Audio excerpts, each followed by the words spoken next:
कहाँ पर बैठी रही था रोड में आप? मैंने नहीं बैठे नहीं रहा, खड़े जरूर। वाह का बात हाँ तो ऐसे का बात? तोरा काय पूछे चाहत है? हाँ?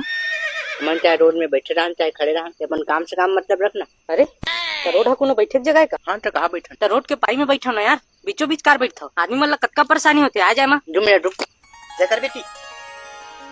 हई गुटका नहीं लाज का ले चल जे हुआ, वैसे भी पेट खराब है तो इज्जत है का पान। तभे तो कोनो आदमी तुम्हारा कुछ बोला नहीं, जहाँ देख पे बैठे रही था। अच्छा रोड तोर बाप क्या रे? तय कुछ ज्यादा नहीं बोला था। तो इज्जत का है तोर? आदमी नहीं मिले तो मोर इंटरव्यू लेवा था। बड़ा बेशरम बोल रहा है यार। तो कैसे हमार कोठा ला उजाड़ के तुमन पक्के घर बना दे रहे हो हैं? और बने बनी बूटी में रात रहे हमन तो तुमन ट्रैक्टर ला ले रहे हो और गोठान ला बना हो टलंडा कूलर ला नहीं लगा हो। ठार गर्मी में अम्मठा सब्जी ला देते होता सूखा पैरल देता काट और फुंटू ला अब गर्मी लग गया। बस एक सवाल हो, बस बस बस। ओरे मोर दौड़ी बच्चे आगे भाई के में निकला।